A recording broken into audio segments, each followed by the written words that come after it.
करेंगे और कोशिश करेंगे कि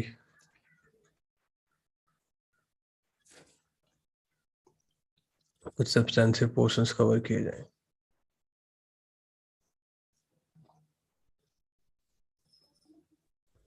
ठीक है,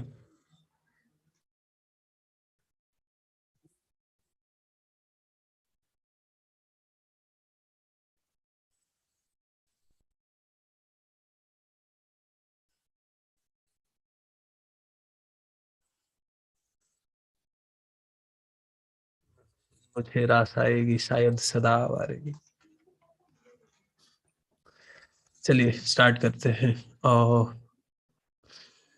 Reservation for constituencies. We have understood till now how past the poll system works and what are the benefits. Why have we have selected this? Although it seems that proportional representation would have been more fairer. Now, one of the major drawback of first past the poll system is that it is disadvantageous to the smaller social groups. Our constitution make us realize that because of this first past the post system, dominant social group and castes can win everywhere and oppressed social groups may continue to remain unrepresented. जैसे कि in our community, if whosoever group is dominant socially, they may not allow the other members to vote. This happened initially or during the first 10-20 years, that only upper caste people used to vote. And even when they used to vote, even when they allowed others to vote, their vote was kind of, they were forced to give the votes to whosoever the dominant social groups asked them to vote for. And constitution makers were aware of this problem.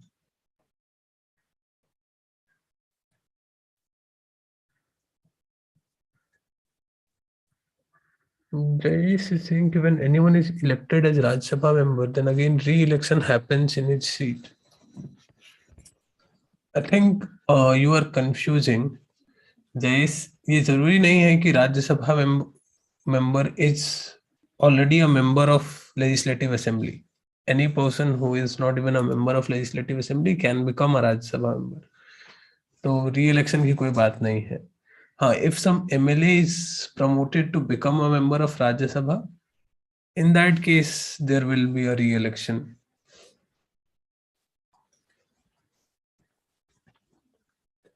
Dominant. So for this, Britishers has adopted a method of separate electorates. Now in history classes, we have read about separate electorate. Separate electorate means that only Hindus will vote for Hindus, only Muslims will vote for Muslims, Sikhs will vote for Sikh. After independence, we rejected this separate electorate system. Even Muslims in India rejected this system. They said that this separate electorates barred our progress and it stopped a merger of Muslims with the larger nation. तो हमने decide किया कि we will not have separate electorates, but we will have reservation system.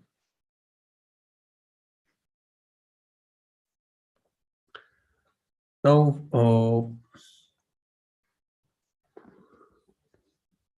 how are these? अभी कैसा है, जैसे कि there are some social groups.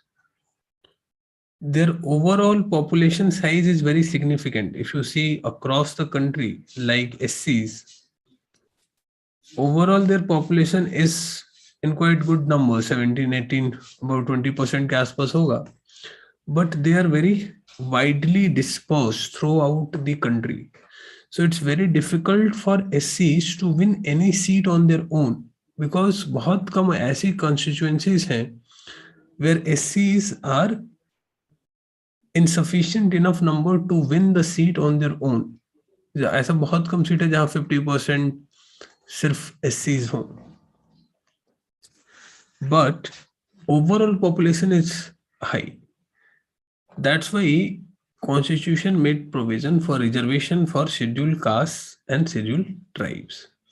Initially, this provision was only for first 10 years.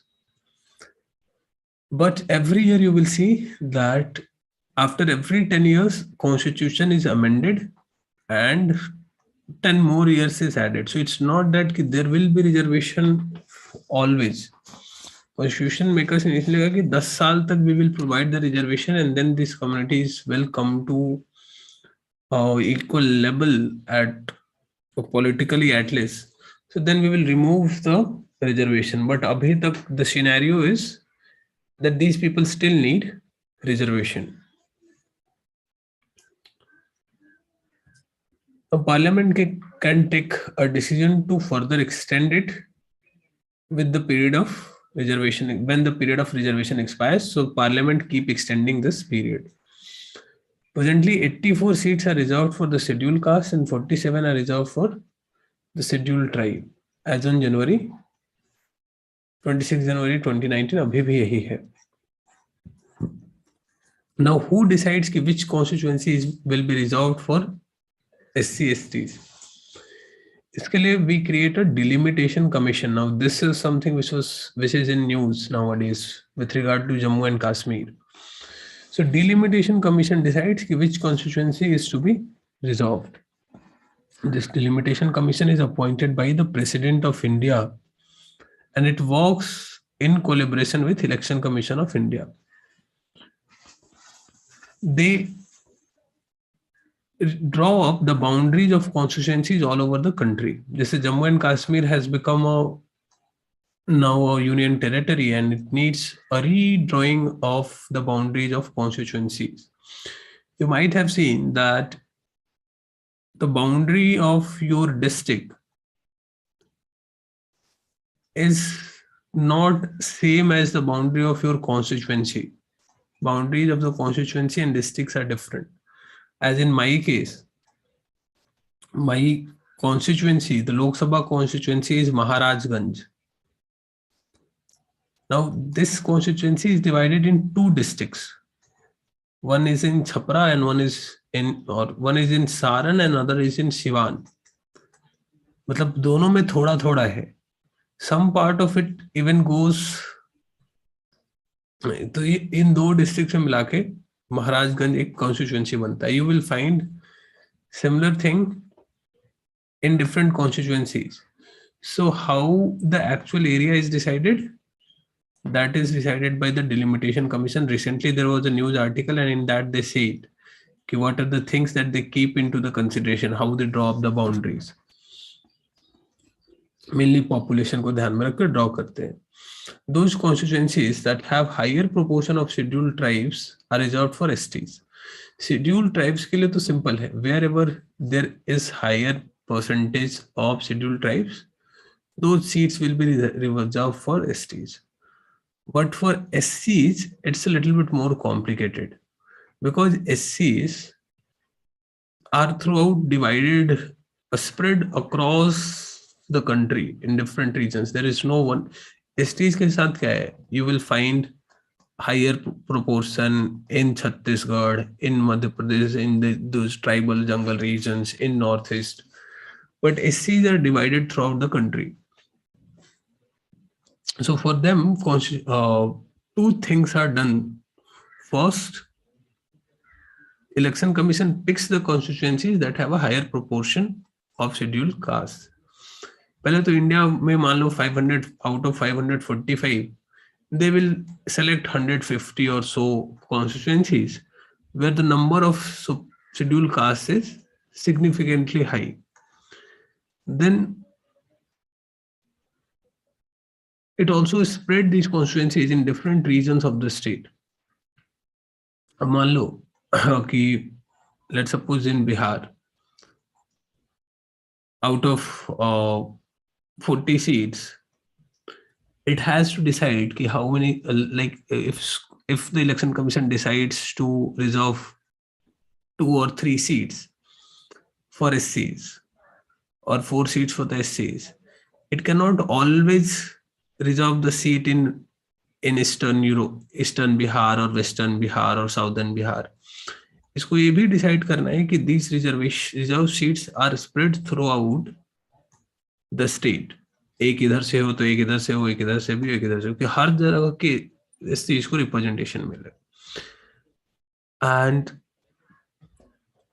Then because initially it has highlighted 150 और reservation कितना है, about 87.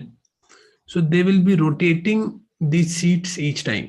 तो हो सकता है कि some year this seat will be reserved, next year this seat will be reserved, next year this seat will be reserved. A permutation and combination happens. So sometime you will see, if you are following the news or if you follow the elections, you might have heard कि अरे इस साल अपना seat reserve हो गया या अगले साल अपना सीट रिजर्व हो जाएगा. These things happen only in the case of scheduled caste seats, not scheduled tribe.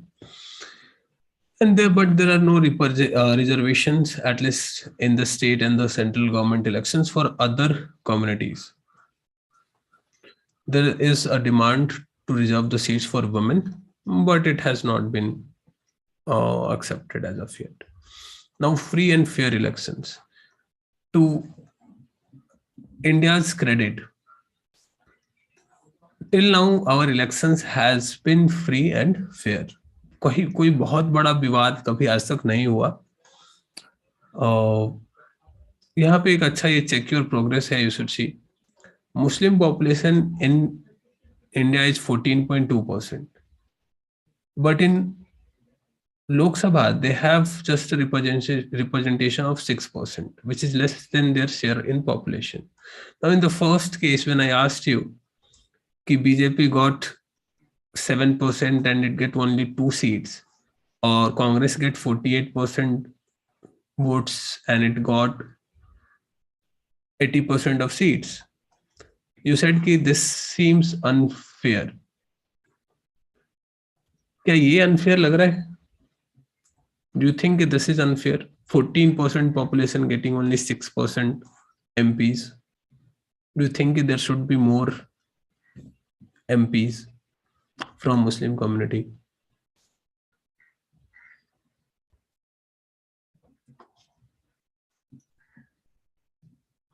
क्या लगता है?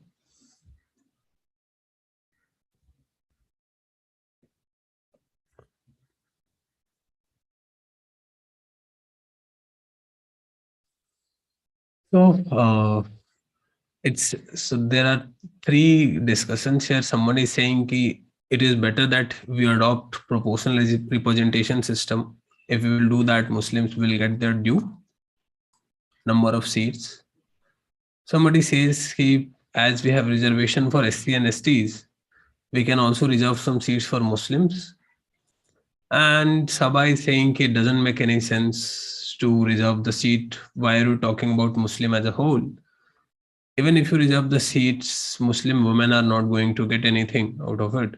So it's better to create a separate quota for Muslim women. Now, with whom you agree and disagree, you can debate. Now, who are the voters or who can contest the election? We know in our country 18 plus is the voting age, but it was not always so. Voting age was increased in 1898. Till 1898, the age of voting was 21 years. Then it was reduced to 18 years. I think this is 62nd Constitutional Amendment Act or so. एक बार check कर लेना. 62nd ही होना चाहिए. 628. एक बार check कर लेना. So now this is called universal adult franchise. But ये बहुत बड़ा एक debate था when India got independence and it said that we will adopt universal adult franchise. The world was shocked. Most of the political thinkers of that time was making joke of Nehru and of India that adult franchise is such a big elephant that an uneducated mass, immature polity like India cannot handle this. At this point of time, even most of the matured countries didn't had a universal adult franchise. But India did, and India did very well. So now there is no doubt in anybody's mind. This actually shows the maturity of Indian people.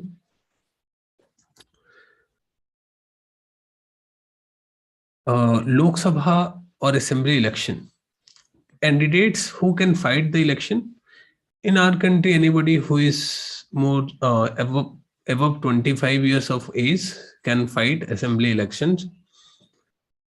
Uh, the only restriction is that if anybody is going through an imprisonment or has undergone an imprisonment for 2 years or more, are disqualified from contesting elections. Now, independent election commission, main topic जो है इसको discuss कर लेते हैं. Our independent election commission ensures the free and fair elections. Article 324 is very, very important. Election Commission draws all its power from this one article, Article 324. It says that there should be an election commission which will be doing superintendence, direction and control of the preparation of rules, conduct of elections, elections to parliament, legislature of every state, and of elections to the office of president and vice president held under the constitution. ये सब करवाने की responsibility election commissioner को दी गई है.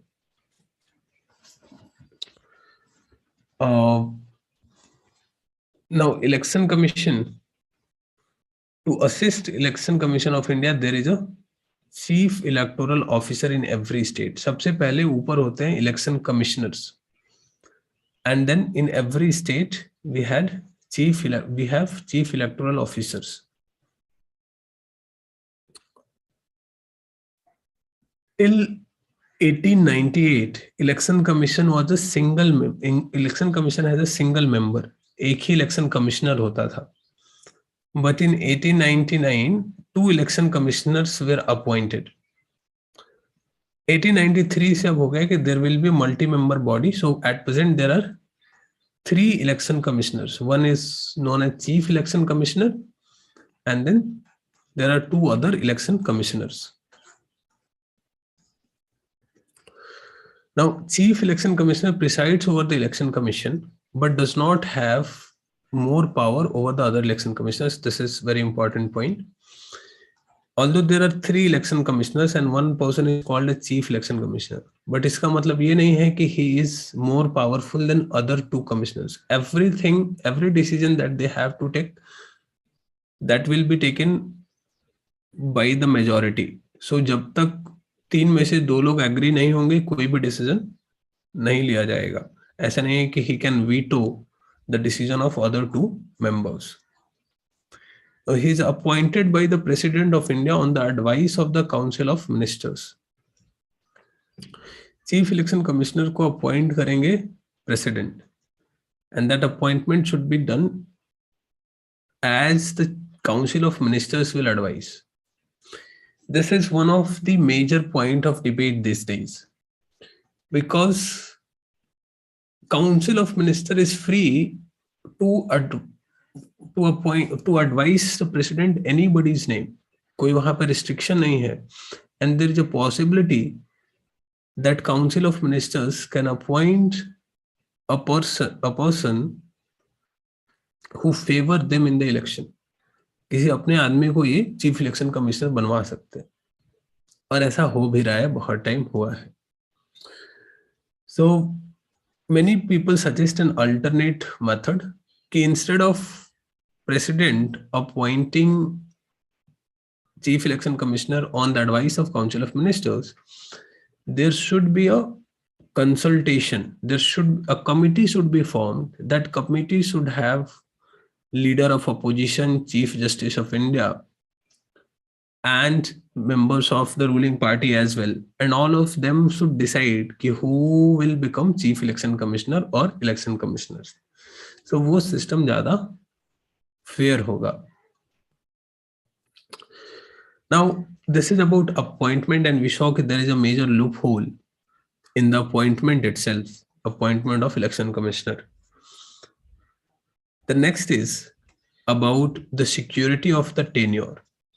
See, for any such post where there is a chance of conflict between the government and the office bearer, security of tenure is very important.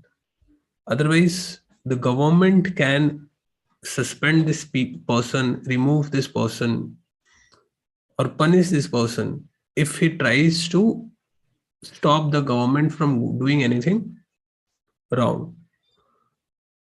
तो इसके लिए इलेक्शन कमिश्नर को सिक्योरिटी ऑफ टेन्योर दिया गया है. We have already discussed. He is appointed for a year of 6, for a term of 6 years. So once he is appointed, he will be there for at least 6 years or till the age of 65, whichever is earlier. So if he is appointed at the age of 59, he will be completing his 6 years. Or if he is appointed at the age of 63, he will be there till for about 2 years or so. So this is the security of his tenure.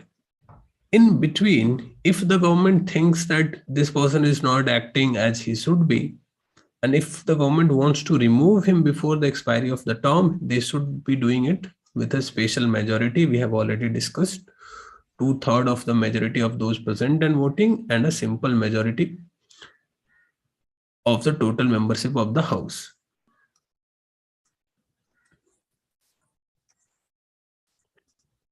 Election commissioner can be removed by the President of India.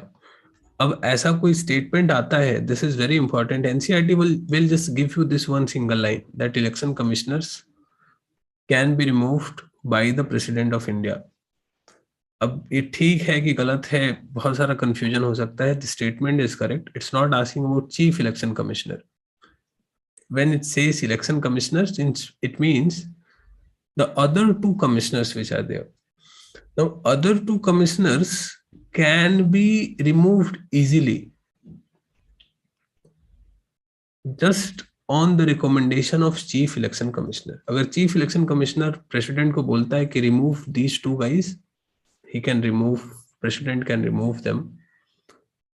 इस sense में chief election commissioner को थोड़ा ज्यादा power है. Otherwise in decision making he is equal to them. ये इसको भी बहुत क्रिटिसाइज किया जाता है. Election commissioners are so weak that they can be removed easily. एक minute. Election commissioners accords election commission. अच्छा, यहाँ पे कुछ फंक्शंस ऑफ इलेक्शन कमीशन है, what they can do. So they update and revise the voter list वगैरह वगैरह. एक बार पढ़ लेना. जो एक इम्पॉर्टेंट फंक्शन है यहाँ पे that you should know is that they give recognition to the political parties and allots symbols to each of them. किस पार्टी को कौन सा सिंबल मिलेगा and which party will be recognised as national party और state party. All these things are done by the election commission. In many cases you have seen, like in BJP, what happened, there is a party called LJP. For those who come from south, there is a party called AIDMK. Now LJP broke into two parties. One group of people are led by the son of Ramvilas Paswan, Chirag Paswan. Another group of members are there in which the present sitting MP of Lok Sabha Lok Janshakti Party is there. Now Chirag Paswan says ki I am the original Lok Janshakti Party and everything related to the party and the symbol and all should be coming to him or should be done by him or his whosoever he appoints or his party appoints. ये जो MP और वगैरह जो जिस party में ये कहते हैं कि नहीं ओरिजिनल पार्टी तो हम हैं. अब इन सच डिबेट की which is the original party and who should have the symbol of the party, ये डिसाइड करेगा इलेक्शन कमीशन. वैसे ही एआईडीएमके में भी same breakup happened. when Jayalalitha died, so एक तरफ Sasikala was saying कि she is she is the key person and the party's control and symbol should go to her. And then on the other side, I think क्या नाम है, Paneer Silvam, I think at that time he was there. So he was saying, he and all other, the group of people who are with him should be given the symbol. Name I might be confusing, but ultimately the election commission decided in the other group, the favor of the other group.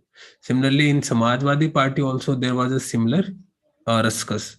So Akhilesh Yadav at one point said that he is the party chief and all. He took all the power in himself and removed his father and his uncle from the party post. So उस समय भी सपा में भी ये चल रहा था कि which is the original party, because Mulayam Singh Yadav and his uncle have formed the party, but most of the MPs and all were in the favor of Akhilesh Yadav. MP MLA were in the favor of Akhilesh Yadav, so it was recognized that he represents the original party. तो इस तरीके के बहुत सारे disputes day to day तुमको देखने को मिलेंगे, and these are very fascinating and interesting if you have any interest in the politics. तो ये सारा डिसीजन इलेक्शन कमीशन करता है. Election commission works with the help of administrative machinery of the state. Election commission के पास ऐसे अपने बहुत सारे एम्प्लॉइज नहीं है. यू विल नॉट सी कि इलेक्शन कमीशन कोई ऐसा रिक्रूटमेंट निकाल रहा है.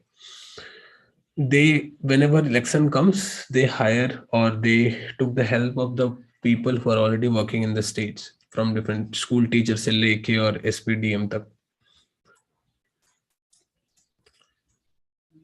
Election Commission has started using more powers effectively. देखो पहले क्या होता था, till 1980s or 1980s, Election Commission was very weak. The corruption during the elections were rampant, and you might have heard the term Bahubali. So the use of muscle and money in the election was very rampant. But then came TN Session, and he single-handedly reformed the election commission, actually showed that the power that constitution has given to the election commission. And since then, elections has become much more smooth in our country and much more fair.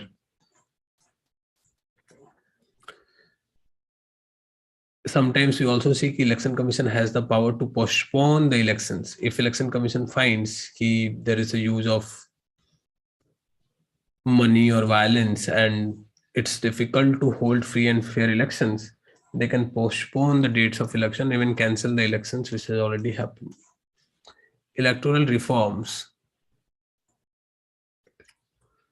हमारे यहाँ 66 years से चल रहा है और बहुत सारे suggestions दिए जाते हैं कि क्या क्या reforms हो सकते हैं. Some of them are really good and you should write them in your exam. First is to change from first past the post system to some variant of proportional representation.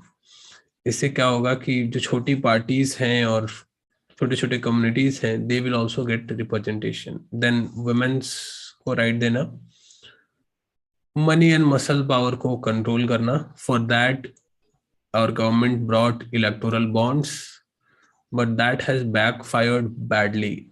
Today, actually, if you will see, Indian political situation is very, very, very complicated. To fight elections, now theory से थोड़ा हटके practical बात करते हैं. To fight elections, you need money. A rough estimate is that any party needs at least about 25,000 crore in 24 election.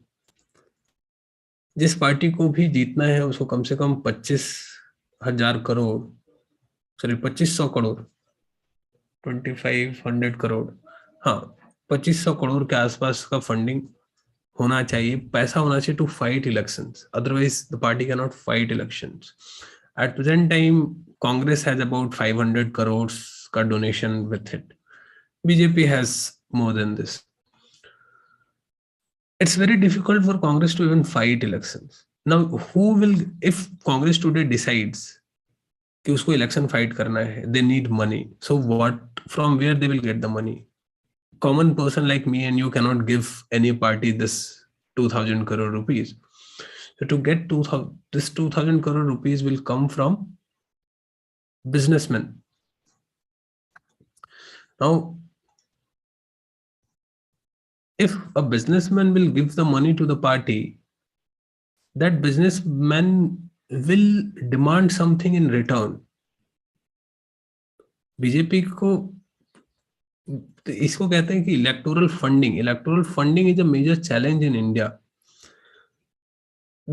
whosoever is winning, अभी तुम भूल जाओ, बहुत लोग मतलब शरद को ऐसा याद है, कोई भी पार्टी अगर पावर में आ रही है, इट इज बीजेपी और Congress, they have been backed by the big businessmen, big businessmen, and without their backing it's impossible to win elections in India. Businessman ऐसा बेवकूफ आदमी तो है नहीं कि वो कुछ ऐसे ही पैसा लगा रहा है. When his party will win, he will need his money back, or he will need policies to be tweaked in such a way that he gets benefited. तो कोई भी पार्टी जो पावर में आती है, they are caught in this trap. They know that rural income is going down. People are not getting jobs. You need to give more money into the hand of poor people, because only when poor people will start buying things, then only you economy can get started. Kick start तभी हो सकता है economy में. But if you will start doing this, the big businessmen will not like this. उनको उनके पास पैसा चाहिए, वो रिटर्न चाहिए उनको. So government is trapped in between this. अगर कोई करना भी चाहता है तो नहीं कर सकता. So you will see कि most of the policies of the government, even during COVID time, this the Hindu में बार बार ये आर्टिकल लिख रहे थे, government is not working on the demand side of the economy, it's working on the supply side of the economy. Demand side of the economy means you give money to the poor, poors will start buying the things. When they will start buying the things, companies will be forced to produce the things, and when companies will start producing, they will hire more people to produce those things, and economy will get started. A kickstart will happen and चलने लगेगा. GDP growth और employment और सब कुछ रास्ते पे आ जाएगा. लेकिन जितने भी गवर्नमेंट की इनिशिएटिव्स हैं, like one of the flagship schemes of this government is production linked incentives. अभी प्रोडक्शन लिंक्ड इंसेंटिव्स क्या है? That government is empowering business, especially big businesses who are able to produce certain amount of goods. They are given more incentives. They are given incentives in terms of less taxation and such other policies. So कम से कम tax इनसे लिया जा रहा है. उनको कहा है कि भाई हाँ तुम प्रोडक्शन करो. Now, even if they will start producing, if the rural people do not have the job, rural people do not have the income, they cannot buy the things. अगर ये खरीद नहीं सकते हैं तो फिर इनका प्रोडक्शन बेकार है. तो everything is ultimately linked to this one simple thing, that we have to find a way in which elections can be fought with less amount of money, or at least if no interference is not possible, then least interference of the money. इसके लिए बहुत सारे वो किए गए initiative. One of the initiative was electoral bond. Government said कि ये बहुत सारा ब्लैक मनी का फंडिंग होता था. ये जो बिजनेसमैन थे, ब्लैक का बहुत सारा पैसा, crime lord, mafia, they will give their money to the politicians to fight election. So government said कि we want to stop all this. They come up with electoral bond scheme. Now electoral bond scheme has backfired even more. पहले क्या होता था कि businessman direct parties को पैसा देते थे, तो उसमें से every businessman used to hedge their positions. Nobody wanted to take much risk, so they will give 500 crore to the ruling party, so they will also get 200 crore to the opposition party. क्योंकि अगर ये जीत कर आ गए तो क्या होगा. But now, and it use to be like hidden, किसी को पता नहीं है कि कितना दिया या नहीं दिया, ठीक है. But now because of the electoral bond scheme, although here government said कि it will be anonymous, nobody will know that who is paying the money to which party, but ultimately you have to buy this bond from SBI bank. Now if you're buying this bond from SBI knows कि who is buying the bond and to whom it will be sold to. तो government has all this data कि which businessman is giving money to which party. अब इसके चलते क्या हुआ है कि after the launch of electoral bonds, a very high percentage of donations went to one single party, which is ruling party, because ruling party has all the information. तो काफी skewed वे में बीजेपी को इलेक्टोरल फंडिंग हुई है last 5-6 years में. And many lawyers, the case is still pending in Supreme Court. Supreme Court के पास और सब कुछ सुनने का मौका है, but there is still no hearing on electoral bonds.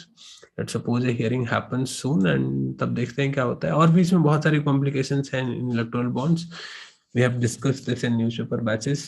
Newspaper पढ़ रहे हो तो you will read more. But yes, पैसे के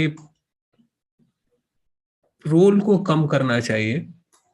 इसके लिए एक और सजेशन है, we have discussed in some other classes, the public funding और the government funding of elections. तो जो भी फाइट करे उसको गवर्नमेंट खुद गाड़ी प्रोवाइड करे, उसको गवर्नमेंट खुद पोस्टर पब्लिश करने का, प्रिंट करने का पैसा दे, उसको खुद घूमने का भी पैसा दे. तो एक ऑप्शन हो सकता है कि there should even the people with less amount of money can participate in the election.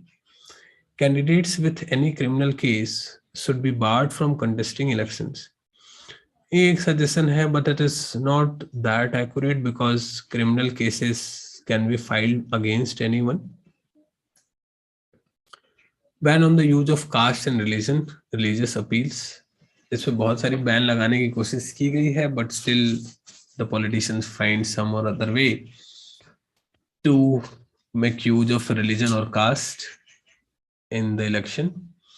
Regulating the functionings of the political parties. Now political parties कैसे function करती हैं? We have discussed about internal democracy within the party, how they elect their head, who is given ticket, how many tickets are given to the women. इस तरीके की चीजों पे discuss होना चाहिए, and there should be some control over political parties. दो और तरीके हैं for us. People themselves should be more vigilant. हम लोग खुद थोड़ा जांच परख के वोट दें जिसको भी देना है. And the political institutions and voluntary organizations are developed and are active in functioning as a watchdog for ensuring free and fair elections. बहुत सारे political voluntary organizations हैं. One of them is PSR India, वैसे ही democracy India करके और सारी बहुत सारी groups हैं which act as a watchdog. They publish data or keep track of how much money is spent by which party, or which party is giving ticket to which kind of people. तो इन सब को और strengthen किया जाना चाहिए. That's the end of this chapter.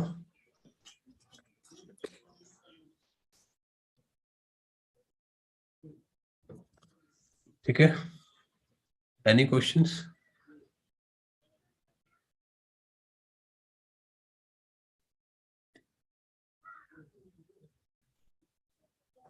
कुछ पूछना है बताओ.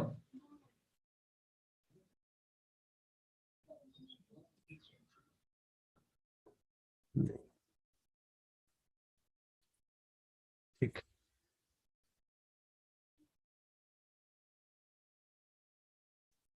The next is about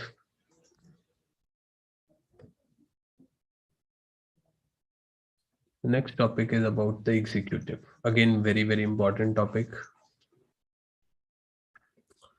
Although we know about what executive means, हम थोड़ा और डिटेल से पढ़ेंगे composition, structure and functioning of executive organ of the government. So after this, we will be able to make distinction between parliamentary and presidential form of government. You will understand ki what are the powers of the president are, and you know the functioning of the council of ministers and importance of the prime minister. We know this, तो बहुत ज़्यादा इसको नहीं discuss करेंगे. Understand the importance of functioning of administrative machinery. So what is an executive? We know about this. Executive is a branch of government responsible for implementation of laws and policies adopted by the legislature. ठीक है, I don't think anybody has doubt in this. The official designation of the executive vary from country to country. अलग अलग country में executives का नाम अलग अलग हो सकता है और डेजिग्नेशन अलग अलग हो सकते हैं. Like some countries call their executive as presidents, some call them as chancellors. The executive branch also has its enfold like administrative machinery like civil servants. We have already discussed about political executive and permanent executive. Political executives are the ministers, permanent executives are civil servants. So what are the different types of executives? देखो अलग अलग countries में क्या क्या नियम है. In USA, it has presidential system. In Canada, so presidential system का मतलब क्या है? That president is the head of executive. Executive के head वहां पे president है. In Canada, they have a parliamentary democracy with a constitutional monarch where Elizabeth II is the formal chief of the state. तो हमने ये भी discuss कर लिया है पहले, formal chief and actual chief. So formal chief there is Elizabeth II in Canada. Kind of surprising for many of you, but Canada's actual chief, they do not have a president. They have constitutional monarchy. So Elizabeth II is the formal head of state and head of government is the prime minister. In France, they have a semi-presidential system. We will discuss more about semi-presidential system. So they have both president and prime minister.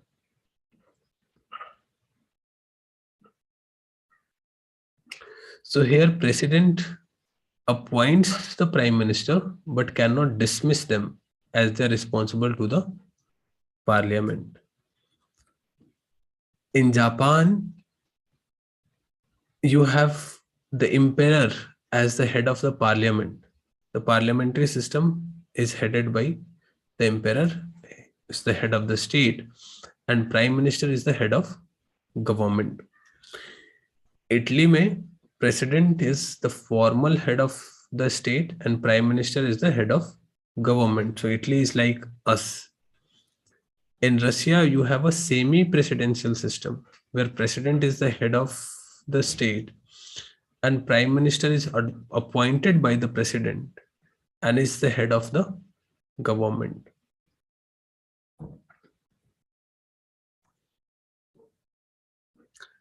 In Germany, we have a parliamentary system where president is the ceremonial head or the formal head and chancellor is the real head of the government. So German's chancellor is equal to India's prime minister.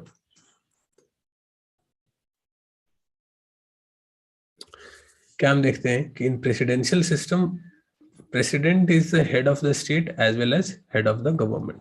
दोनों power president के पास होगा. ये countries कौन कौन सी हैं? US, Brazil and most of the Latin American nations have this. Here the president is very powerful both in theory and in practice.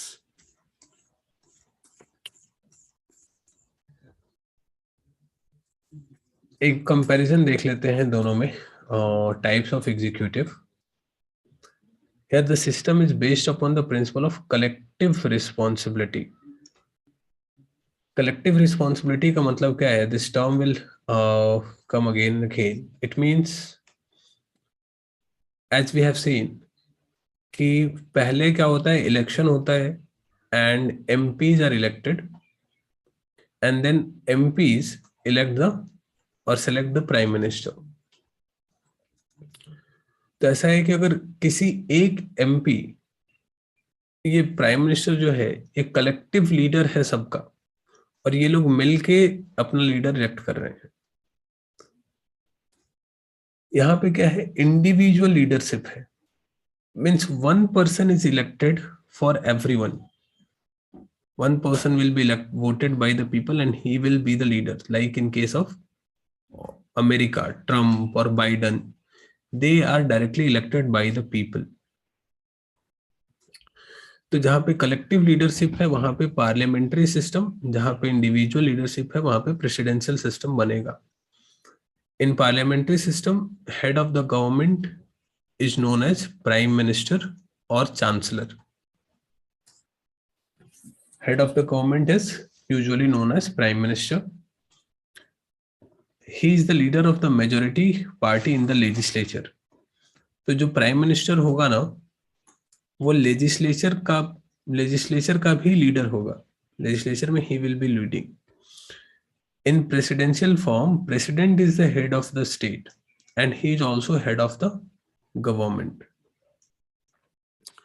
He has nothing to do with legislature. यहाँ पे क्या होगा, legislature अलग काम करेगा. He is not accountable to the legislature. He did not need a majority in the legislature.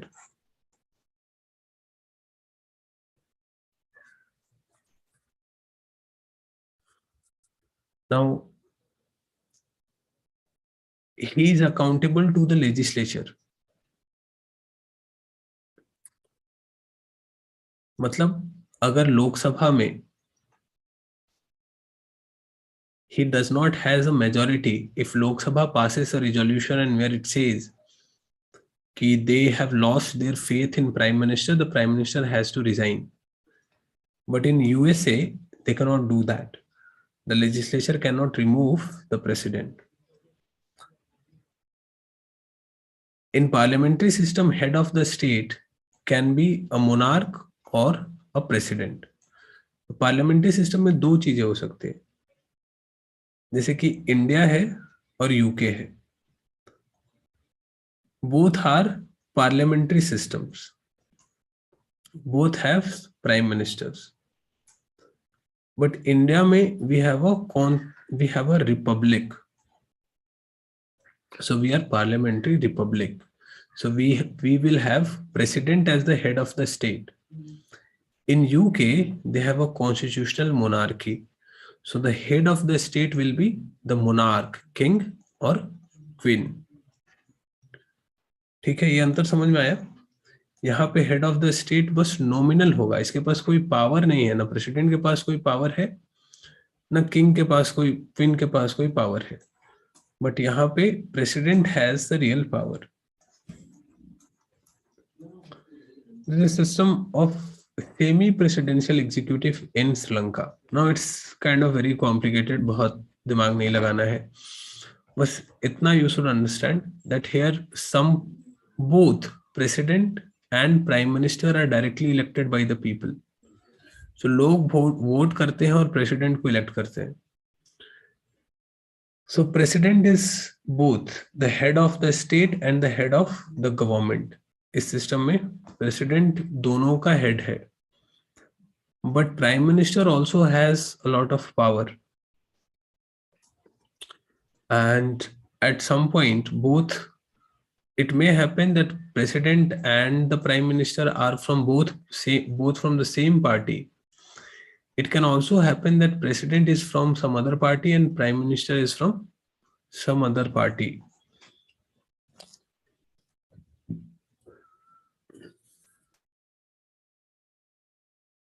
President here has a fixed tenure of 6 years, and he cannot be removed except by a resolution of the parliament with at least two-third members. जैसे अपने यहाँ है वैसे US में भी, sorry Sri Lanka में भी, you cannot remove the president. You can only remove him by two-third votes of the total member of the parliament.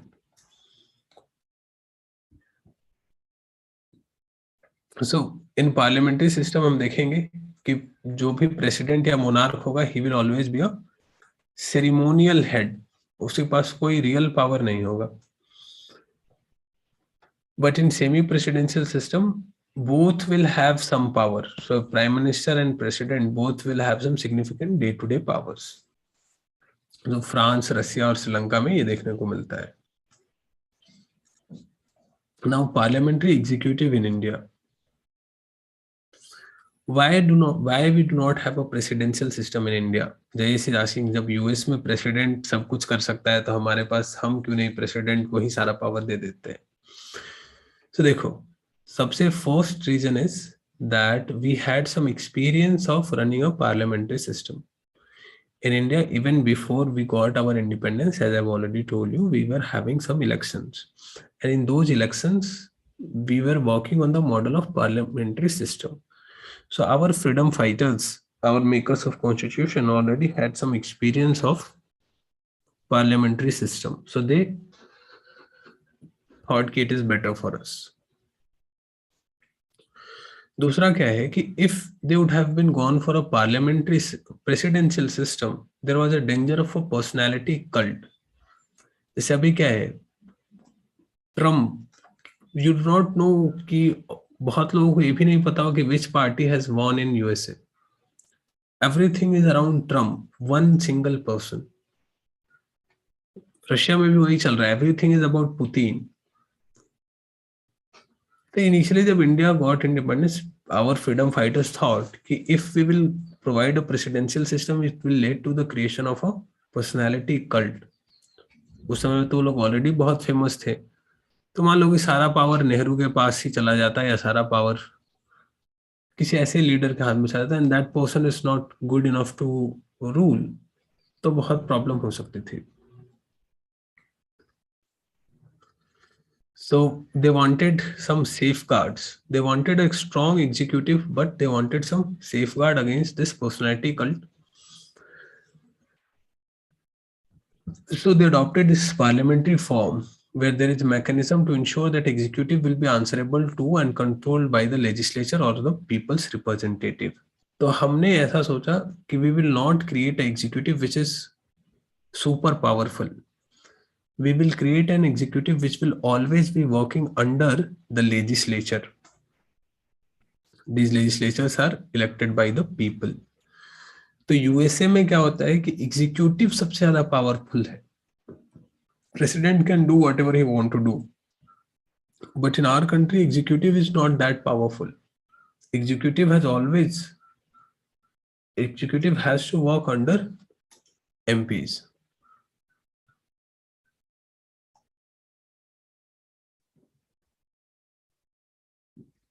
Now, Constitution of India vests executive power to the union formally in the hand of president. Formally, Constitution तो यही कहता है कि president is the head of the executive branch because all the decisions are taken on the name of the president.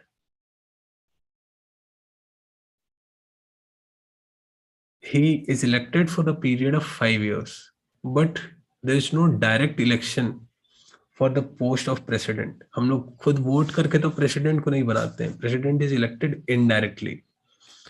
We have seen that इसके लिए MPs and MLAs vote करते हैं, and the principal voting method here is single proportional representation with single transferable vote. President can be removed from the office by the parliament, जिसको impeachment कहते हैं. We have already read the special majority as per article. कौन सा article था? President is removed as per which article?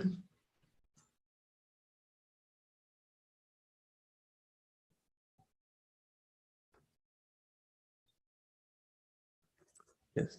So as per Article 61, president can be removed. But the only ground, ये भी line बहुत important है अगर exam में आता है तो, the only ground for impeachment is the violation of the constitution. President cannot be removed for anything else. Even criminal cases cannot be initiated against the president. किसी का मर्डर भी कर दिया तो भी जब तक वो प्रेसिडेंट है तब तक उसको अरेस्ट नहीं कर सकते. So he can be impeached from his position only for the violation of the constitution.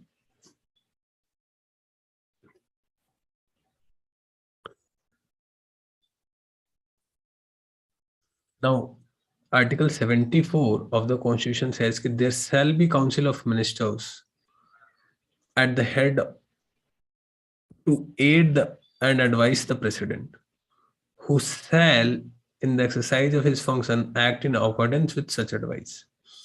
ये वो साफ साफ लिख दिया है कि हमेशा at every point of time there should be a Council of Minister which will be advising the President, and President shall exercise his function in accordance with such advice. तो प्रेसिडेंट को अपना कुछ नहीं करना है. Whatever this council of ministers will be telling the president to do, he has to do those things. Must follow the advice. Now,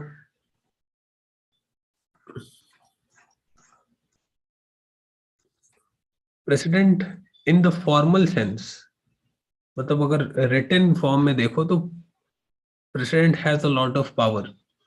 Executive, legislative, judicial and emergency powers. 4 power हैं, याद रखना चाहिए. He has executive power as well. He acts as a legislative. He has some judicial powers as well, and he can impose emergency. So, but he has very limited discretionary powers. मतलब वो अपने मन से कुछ नहीं कर सकता, स्व विवेक से कुछ नहीं कर सकता. Everything he has to ask from the Council of Ministers and then take action as per that. So, but कहीं कहीं पे अपना डिस्क्रिशनरी पावर यूज कर सकता है. One of that instances, President has the right to be informed of all important matters and deliberations of the Council of Ministers. मतलब एक law ऐसा कहता है कि प्रेसिडेंट को ये पावर है that he has to be informed of whatever the Council of Ministers are doing, and Prime Minister is obliged to give such information to the President. तो प्रेसिडेंट क्या है ना, वो कभी भी प्राइम मिनिस्टर से पूछ सकता है कि what you are doing, and if the president will not give the information then he can get annoyed कि भाई आप क्यों नहीं कर रहे हैं. मतलब वो कभी भी अपने मन से, he do not need the recommendation of Council of Ministers to seek such information. He can ask that information anytime. इसके अलावा there are 3 situations where president can exercise the power using his own discretion. पहला क्या है, president can send back the advice given by the council of minister and ask the council to reconsider the decision. Council of minister अगर CM को कुछ, sorry president को कुछ कहता है करने के लिए, he can send their advice back and he can ask them कि एक बार फिर से विचार कर लो. Now if he do so but council of ministers resend the same advice again, president has to accept this the second time. The council can send back the same advice and president would be bounded by that advice in this case. So एक बार आप वापस कर सकते हो. Second क्या है, president also has the veto power by which he can withhold or refuse to give assent to the bill passed by the parliament. President के पास कई सारे वीटो पावर्स हैं. एक मिनट रुको, मैं लक्ष्मीकांत निकालता हूँ तुम लोगों को थोड़ा अच्छे से पढ़ा दिया जाए.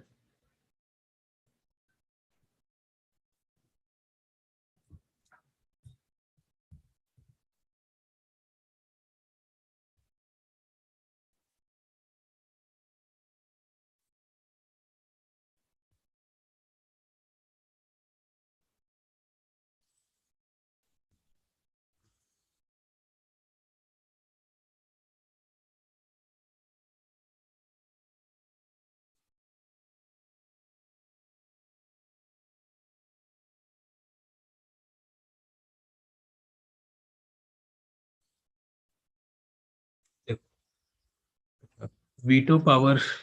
Veto power. Somebody is asking you what is veto power. अभी यूएनएससी के केस में वीटो पढ़ रहे हो. Veto is, if you have a veto power, then you can stop anything from happening. ठीक है. It's a absolute power. If you say no, then it's a no. Nothing can be passed without your order. So power to stop any act, any legislation to pass through. जैसे कि अभी UNSC में, United Nations security council में, America और USA proposed bill और line of action, और उसको Russia ने वीटो कर दिया बिकॉज रशिया हैज वीटो.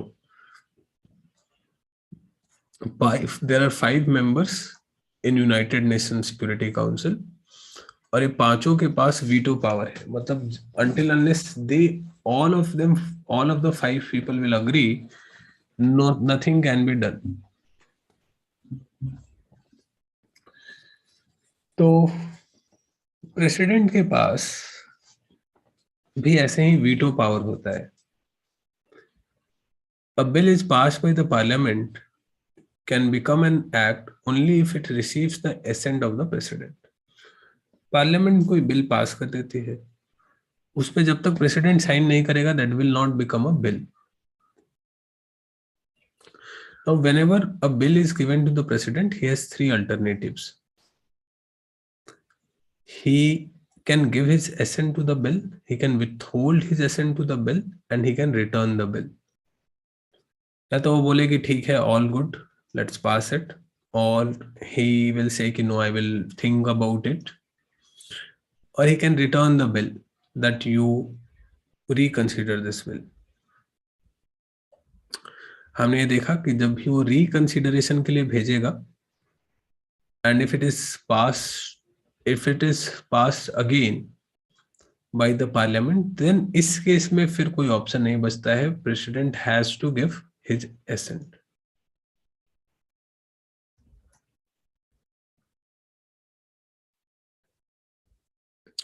इसलिए कहते हैं कि president has the veto power over the bills passed by the parliament.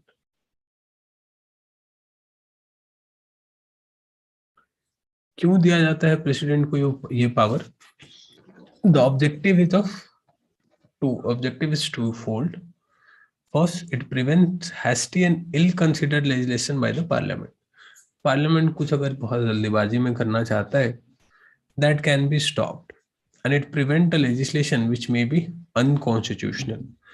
अगर पार्लियामेंट कोई ऐसा लॉ बनाता है which is unconstitutional, that can also be stopped.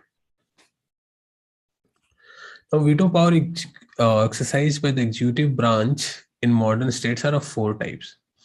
किसी भी country में, it's not just about India, in any country there can be 4 types of veto powers.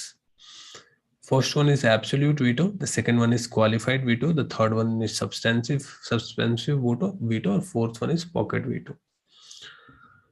Absolute veto का मतलब क्या हुआ कि मैंने ना बोल दिया तो ना बोल दिया, मतलब एक बार no means no, withhold the assent to the bill passed by the legislature. Qualified veto में क्या होता है कि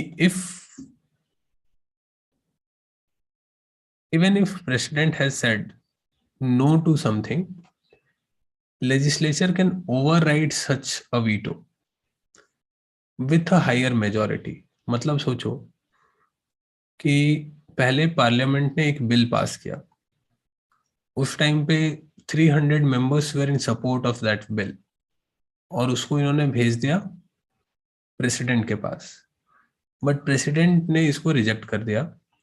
सो इन नेक्स्ट केस अगर 310 लोग if 310 people pass the same bill, तो इस बार प्रेसिडेंट को उस बिल को पास करना पड़ेगा. इसको बोलते हैं क्वालिफाइड वीटो. उसके बाद थर्ड है सस्पेंसिव वीटो. इसको क्या कहते हैं कि लेजिस्लेचर जो है वो अगर फिर से एक्ट को पास कर दे विद द ऑर्डिनरी मेजोरिटी। इसमें ये जरूरी नहीं है कि पिछली बार जितना किया था उससे ज्यादा से करे, नॉर्मली फिर दोबारा अगर कर दे तो भी उसको उसका वीटो जो है वो सस्पेंड हो जाएगा। इसको बोलते हैं सस्पेंसिव वीटो। और fourth one, this is very interesting, is called as pocket veto. Pocket veto का मतलब क्या होता है? President can keep a bill in his pocket. वो ना उसको रिटर्न करेगा ना उसको पास करेगा, ना यस बोलेगा ना नो बोलेगा, वो बस अपने पास रख लेगा उसको। In this case legislature can do nothing. President of India के पास इसमें से तीन वीटो है, एब्सोल्यूट, सस्पेंसिव एंड पॉकेट। अपने पास क्वालिफाइड वीटो जैसा कोई प्रोविजन इंडियन कॉन्स्टिट्यूशन में नहीं है। ऐसा कोई प्रोविजन नहीं है कि पहले 300 से किया और फिर 310 से करेंगे तो वो पास हो जाएगा। There is no such provision in our country. So there is no qualified veto, but this qualified veto is possessed by the president of America. उसके पास ये वाला वीटो भी है। अब एक एक करके जो तीनों वीटोस हैं इसको देख लेते हैं। First one is absolute veto.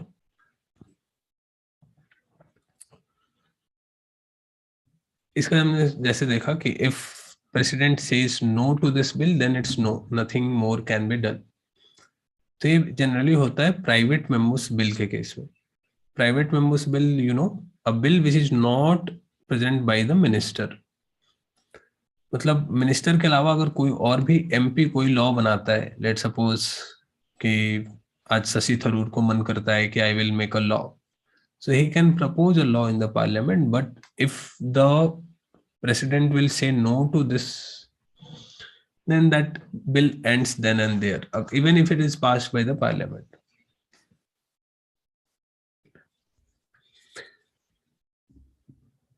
अब कभी कभी ऐसा होता है कि कैबिनेट रिजाइन कर देता है with respect to the government bills. When the cabinet resigns and the new cabinet advises the president not to give his assent to such bills. एक कैबिनेट है अभी और वो रिजाइन कर देती है, या वो जैसे कि अभी मान लो प्राइम मिनिस्टर मोदी है और प्राइम मिनिस्टर मोदी रिजाइन कर देते हैं, बट उन्होंने ऑलरेडी कोई बिल, लेट सपोज कि ये वुमेन का एज 21 करने का बिल पास हो जाता है पार्लियामेंट से। प्राइम मिनिस्टर मोदी रिजाइन कर देते हैं, नेक्स्ट कोई प्राइम मिनिस्टर आता है, he will ask the president to use his absolute veto and kill this bill. The president will not sign even if it is passed in the parliament, he can kill the bill.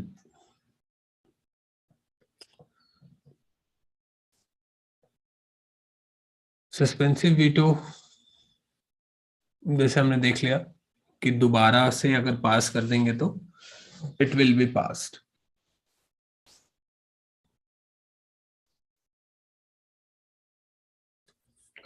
उसके बाद है pocket veto, जिसे हमने बोला कि इसमें he will neither ratify और not reject, he can keep this pending for an infinite period of time. This is a very unique power which is given to Indian president. It makes Indian president very, very powerful.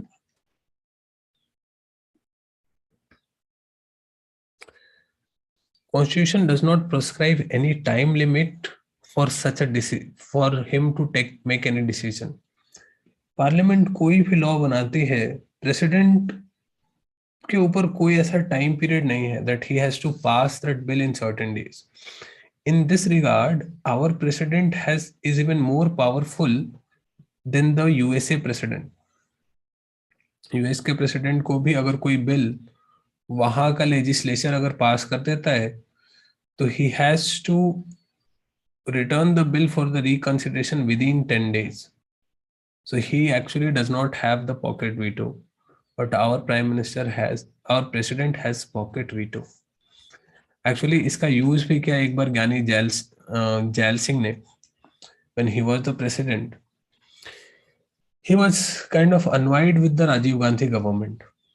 बहुत मजेदार किस्सा है, राजीव गांधी उस समय बहुत सारे ऐसे foreign trips वगैरह पे जा रहे थे और he was not telling anything to Gani Jail Singh because Gani Jail Singh was uh, member of the Congress before becoming president. Rajiv Gandhi को ऐसा लगता था कि ठीक है ना, मतलब ये तो अपनी ही पार्टी का आदमी है तो इसको क्या ही बताया जाए, and he was like Congress में जैसा एक सुप्रीम कल्चर होता है, जैसे अभी के टाइम में मान लो रामनाथ कोविंद हैं और प्राइम मिनिस्टर मोदी हैं, तो मोदी जी अगर कुछ ना भी बोले, रामनाथ कोविंद को अगर कुछ ना भी बोले तो कोविंद जी क्या ही कर सकते हैं, मतलब वो तो ठीक है अपनी पार्टी का बनाए हैं, ये हमारे माई बाप है। तो यही इनको राजीव गांधी को लगता था कि we have made him the prime minister, so we are the माई बाप ऑफ, लाइक हम ही है तो क्या ही बताना है इनको। बट गांधी जैल सिंह सेड कि you do not respect me, that's okay, but at least respect the position. और इन्होंने कुछ ऐसा एक कोई बिल लाया जिसपे फ्रीडम ऑफ प्रेस वगैरह पे कुछ रिस्ट्रिक्शन लग रहा था, so he kept to just teach a lesson to the government. इन्होंने एक इंडियन पोस्ट ऑफिस बिल लाए थे, इसको इन्होंने पॉकेट में डाल दिया अपने, and he didn't did anything for that. So after 3 years in 1899 1898 next president आते हैं वेंकट रमन, और वो फिर रिकंसिडरेशन के लिए भेजते हैं, और उस समय तक गवर्नमेंट चेंज हो गई रहती है तो बिल पूरा किल हो जाता है।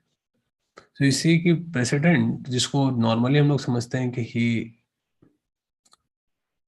Is very like he has no power, has actually a lot of power.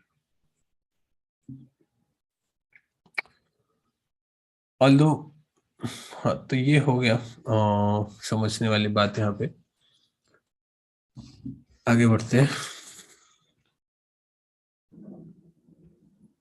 ये ज्ञानी जैल सिंह वाला किस्सा यहाँ भी लिखा हुआ है, पढ़ सकते हो।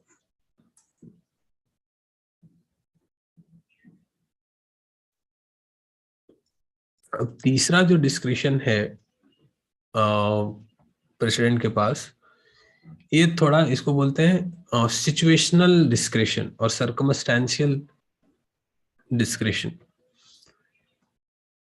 when no one is able to form the government, we have discussed about this previously also, so in that case, if 2 or 3 leaders are claiming that they have the support of the majority, president is free to decide कि उसको किसको prime minister बनाना है, he can call anyone, and if that person is able to form the government, well and good।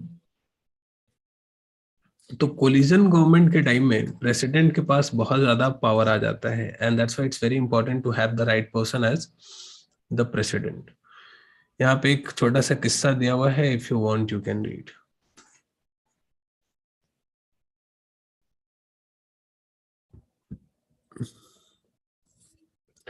अब इतना सब देख के you may think कि why do we need a president in our country, why not just prime minister is running all the show. तो जैसे हमने इधर लक्ष्मीकांत में देख लिया कि first he as a head he slows down the legislation process. कोई ऐसा बहुत हेस्ट में या गड़बड़ सा कोई लेजिस्लेशन बना रहे हैं तो उसको वो देख सकता है, और जब किसी पार्टी के पास कोई क्लियर मेजोरिटी नहीं हो, in that situation you need president who can look over the things in the country in the meantime। Vice president है, बहुत ज्यादा पावर नहीं है इनके पास। वाइस प्रेसिडेंट के इलेक्शन में एमपीज पार्टिसिपेट करते हैं, बट स्टेट लेजिस्लेचर्स के जो लोग हैं वो इसके मेंबर्स नहीं हैं, so he is elected by the members of Rajya Sabha and Lok Sabha only, not Rajya Sabha MLAs.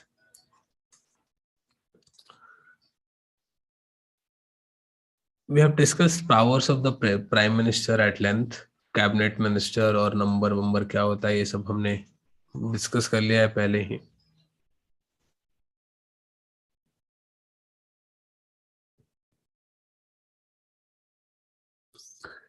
यहाँ पे एक बहुत अच्छा कॉन्स्टिट्यूशनल डिबेट है। बेगम अजीजा रसूल ने कहा कि हमारे यहाँ भी क्या होता है that MPs go on to become ministers, right. मतलब कि लेजिस्लेटिव एंड एग्जीक्यूटिव के बीच में एक ओवरलैप होता है। गंगाधर ही शक्तिमान है, लेजिस्लेटिव ही एग्जीक्यूटिव बन जाते हैं। So, as a solution to this overlap and confusing situation, somebody suggested that ministers should be elected by the legislature and not selected by the prime minister or chief minister. अच्छा हाँ, ये इस case में बेगम अजीजा रसूल ने बोला कि देखो प्राइम मिनिस्टर के पास बहुत पावर है. Indian system has actually become a prime ministerial system. Everything depends upon the prime minister.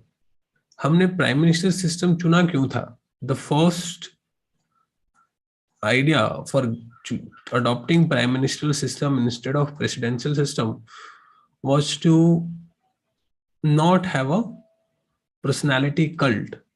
लेकिन हमने प्राइम मिनिस्टर को इतना पावर दे दिया है that they have become a personality cult. So ये कहते हैं कि प्राइम मिनिस्टर को ये पावर नहीं देके what we can do is we can follow a Swiss system. Swiss system में क्या होता है कि legislatures elect executive for a certain period. मतलब ये सारे एमपी चुनकर आएंगे और फिर ये लोग अपने ही बीच से इलेक्ट करेंगे. मतलब कि अपोजिशन वाले लोग और party in power, all the MPs together will decide ki who will be the ministers. It will not be one person deciding everything. It will be whole, all the legislatures deciding the same thing. But ये बहुत working system नहीं था. हाँ, as कहीं ऐसा कुछ आता है कि स्विस सिस्टम क्या है तो यू शुड नो. हमने ये भी बात की है कि पहले कैसे ये लोग बहुत सारे मिनिस्टर्स का पोस्ट क्रिएट कर देते थे. बाद में 91st अमेंडमेंट एक्ट आया एंड दे सेड कि the size of council of ministers should be limited by 15% of the total members of the house.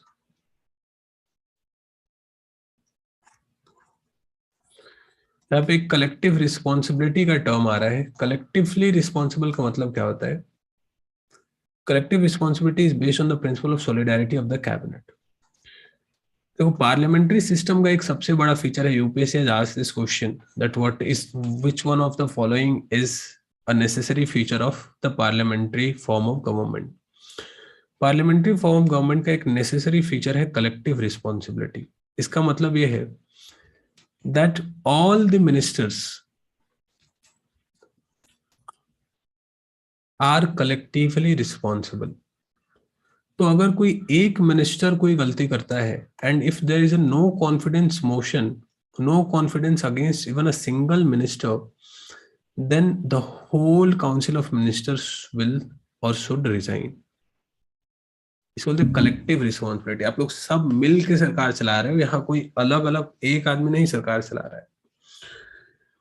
So collective responsibility. और इसीलिए in parliamentary system you will see even if a minister is not agreeing with what prime minister is saying or what other members of council of ministers are saying, let's suppose BJP कोई law लाती है और उसमें कोई एक ऐसा बंदा है उसको कुछ अच्छा नहीं लगता, वो मिनिस्टर है but he does not like that idea. Now in parliamentary system this minister has no option to criticize the policy of his government. If he will criticize, he will either he has to he has to leave the party, he has to leave the council of ministers, or he has to defend. ये binding होता है all ministers. They have to pursue or agree to the policy of the government.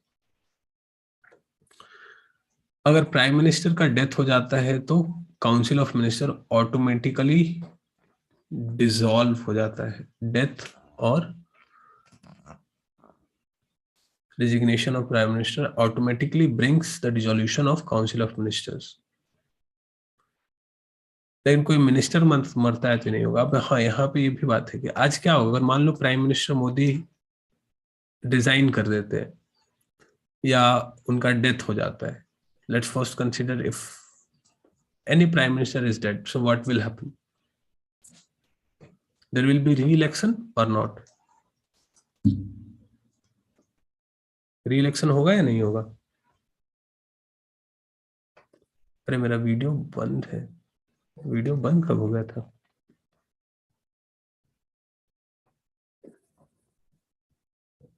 How होगा या नहीं होगा? What do you guys think? नहीं होगा? क्या होगा फिर?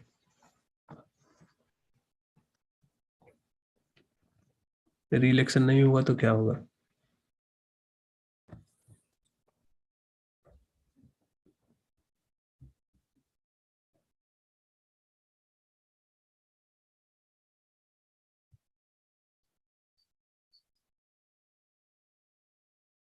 President will elect someone.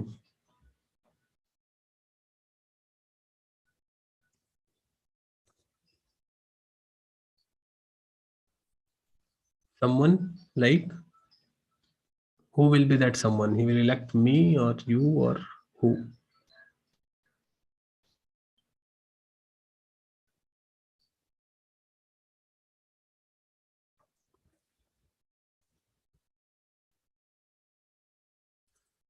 If the Prime Minister will die, the MPs of the ruling party, first the cabinet of ministers will collapse.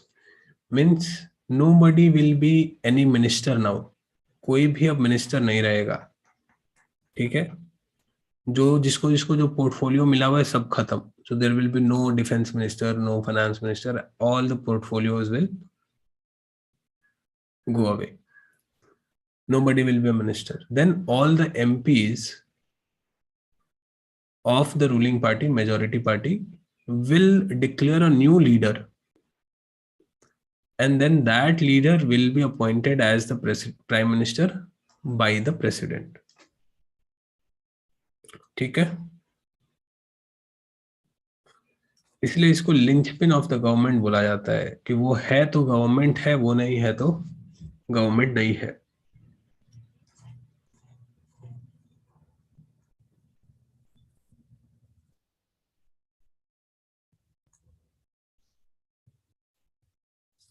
Now we have scene कि 1890 के बाद coalition government आनी शुरू हो गई, और उसके बाद because of the coalition government, president has role of president has become more important. He has got some more discretionary power.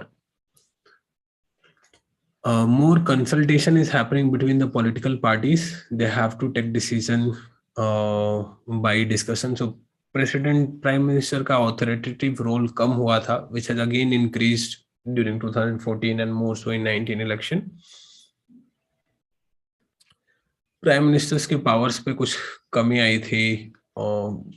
He was kind of forced to choose MPs from or ministers from different parties. Policies and programs भी काफी deliberation के साथ हो रहे थे. जो power prime minister का है at state level, at central level, similar powers governor has at state level. Now it's your task to read the president and governor chapter from Lakshmikant. Permanent executive bureaucracy के बारे में हम लोगों ने बहुत कुछ पढ़ लिया है, so not going into details of this. UPSC और रिजर्वेशन वगैरह देख लेना. Classification of civil services, we have all India services, इसमें IAS and IPS, central services IFS and revenue services, and state services में sales and tax service, self tax services. तो all India service में दो ही है, administrative service and police service. Revenue and foreign are central services, not all India services.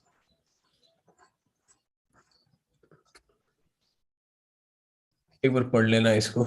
चलो ठीक है, it's been long. हाँ निशांत. सर एक बहुत रिलेवेंट क्वेश्चन है अभी करंट पर्सपेक्टिव को लेकर और चैप्टर को लेकर. जैसे एक र्यूमर था या क्या था कि नीतीश कुमार को प्रेसिडेंट के लिए जाना चाहिए फ्रॉम द ऑपोजिशन साइड. तो इससे क्या फायदा होगा सर? ऑपोजिशन को क्या क्या फायदा हो सकता है? पोजीशन को क्या क्या फायदा हो सकता है? वो मतलब क्यों ही उसको मतलब आगे फॉर्म करने के लिए तैयार है जबकि वो रूलिंग पार्टी में है? किस तरह का पॉलिटिक्स उन लोग देख रहा है इसमें? क्या क्या उनको फायदा होगा exactly? I don't see how they are saying it and why Nitish Kumar will go for president से कुछ मुझे नहीं पता. I don't see a logic in this. हाँ, एक जो logic दिखता है कि this will prove that opposition is united. He can act as a face with whom majority of the opposition parties can agree. और जो पूरे एक इंडिया के पॉलिटिकल सिस्टम में ऐसा एक चल रहा है debate that they should like all the opposition party should come together and make a grand alliance. तो उस सेंस में ये बात कर रहे हैं कि इनको दे तो शायद वो कुछ हो सकता है अगेन. और फिर अगर कोई ऐसा डिस्क्रिशनरी सिचुएशन आता है जहां पे कि any party is not getting a majority then the president can play important role. Otherwise ऐसा पॉलिटिकल गेन मुझे नहीं दिखता. ओके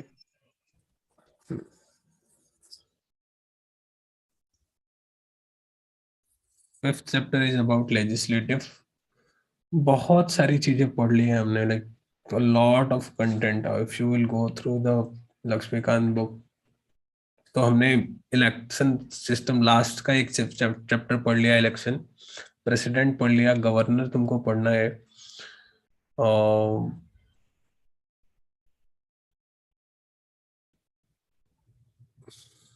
बहुत कुछ पढ़ लिया. चलो ठीक है. प्राइम मिनिस्टर भी पढ़ ही सकते हो इसके साथ साथ. प्राइम मिनिस्टर का भी पावर हमने पढ़ लिया. तो प्रेसिडेंट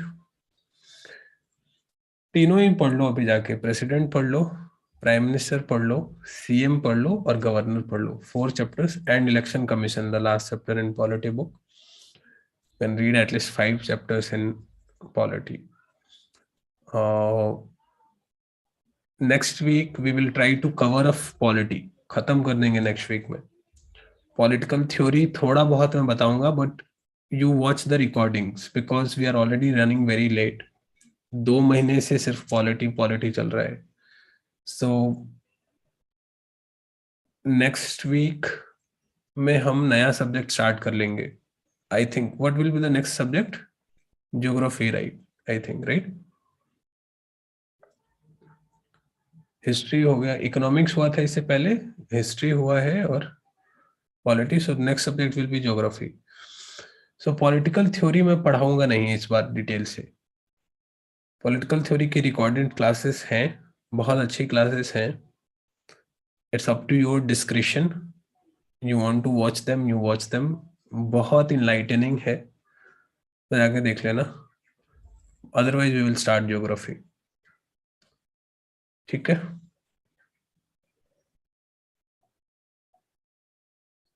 एनी प्रॉब्लम? एनीवन?